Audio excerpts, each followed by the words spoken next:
I really think it's important to tell everyone's story. You know, everybody has a story. Everybody comes from somewhere, and everybody's going places, going somewhere, you know. They are coming from somewhere, they're all going somewhere. And a lot of people don't get their story told.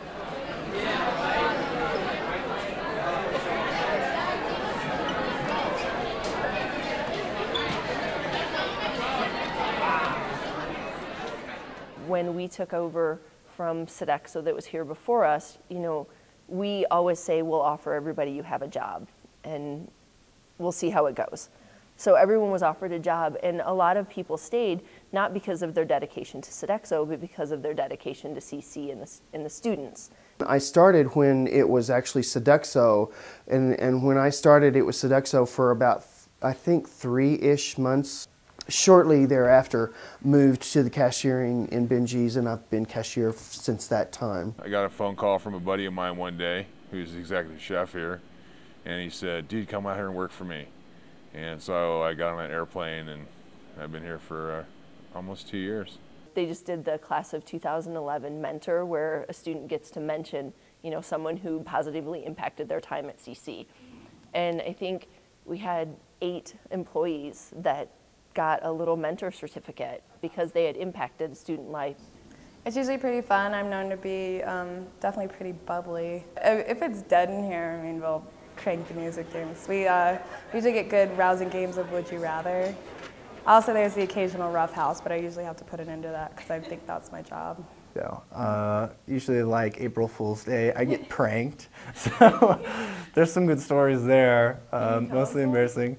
Actually, there's this guy named Elijah, and one morning last year, he actually gave me 2 bananas and asked me to put them on the panini press. So I was like, really? He's like, yeah, absolutely.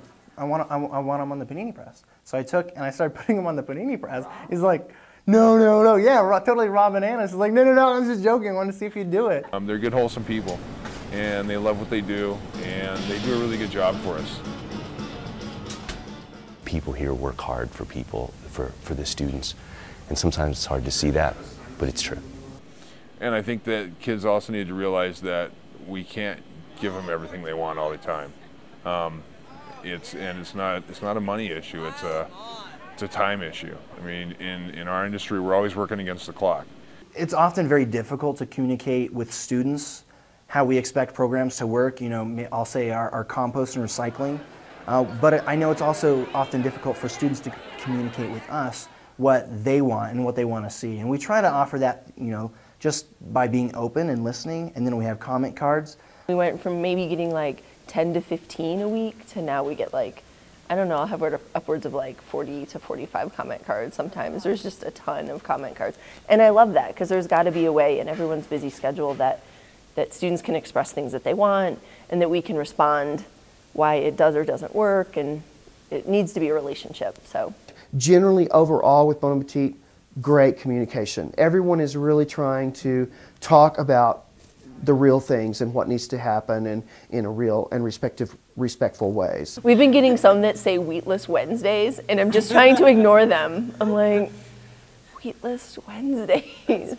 It doesn't matter what conversation you have with what student, they're just very good at really looking at things in a very objective way and capturing the facts of things. The kids are nice. I mean, I don't get to talk to too many of them, but the ones I do talk to are very nice. They're pleasant kids.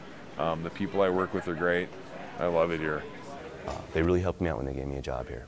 I was here at the beginning of the year. This is starting in January, and it's a tough time finding a job here in the Springs. I also have another job here on campus over at the Science Center. I'm the assistant greenhouse keeper for the science building, and then I also take care of the animals now.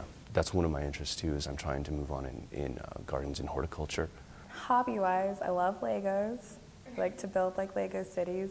Also like nature walks. If you ever go up in the caves in Manitou, you can go crystal hunting. That's always fun. I ride the mountain bike everywhere, and one of the things is like with riding the bike here is there's tons of trails, and you can ride the bike all day long.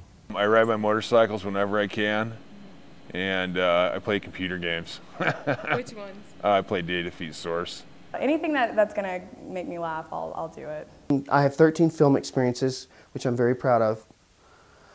And then I have 18 theater. I have 2 dogs, and they're amazing.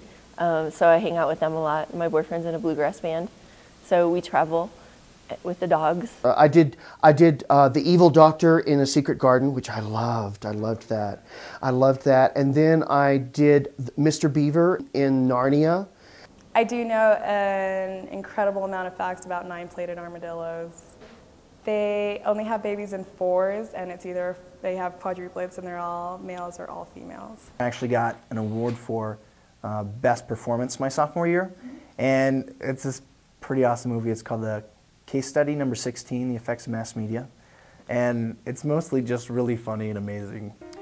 There's another film, The Lowly Landscaper, and that got quite a few awards as well.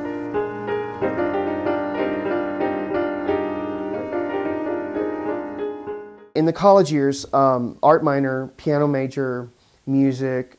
I was in choir. Yeah, I went to Boulder. I have my English degree, but it was I sort of finished that out of family obligation. I got married when I was 21. I had a baby at 22. I was widowed at 23, and now I'm just raising my son. I have a lot of family here in the Springs, though, and we all live in like a 6-mile radius of each other, so that helps. I studied anthropology. I don't know, once you have a kid, though, your dreams are dashed. Of like, I should be in Egypt right now. It's pretty hostile here, but still. I spent 3 years in the Marine Corps at various bases, got married, had a child, went to Texas, Wyoming, to Washington State, then ended up in Portland. I was working in Portland and loved my job there. I worked for Bon Appétit for about 10 years, and I decided that I didn't want to get a paycheck from a corporation. So I quit on really good terms and decided to run a nonprofit for a while. And I started to realize that even though Bon Appétit was a big corporation, it still had a lot of really big impact on small organizations. You know, I personally really believe in what Bon Appétit stands for. You know, I believe in using the best ingredients and making the best food. And I think we do a pretty good job of that here. And the culture here at CC really matched the company's values of focusing on sustainability, on your community, you know, on a healthy relationship built on interaction and trust, which is why this really fits for me. It's been a lot of fun just getting to know a lot of different people and their interests.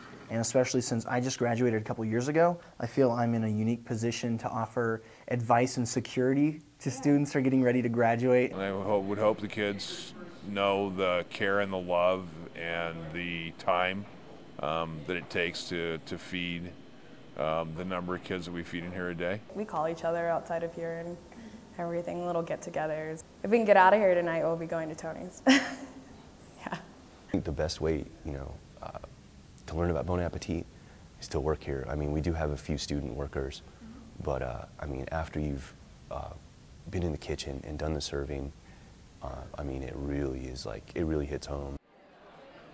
It's a good way to see students differently than right after class.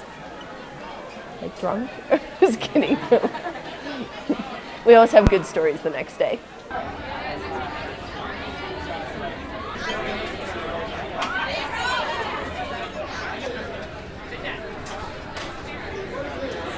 You're in the... What's up? Hey, yo, what's up? You doing? How you doing, man? Thank you. How you doing? How you doing? In the breakfast!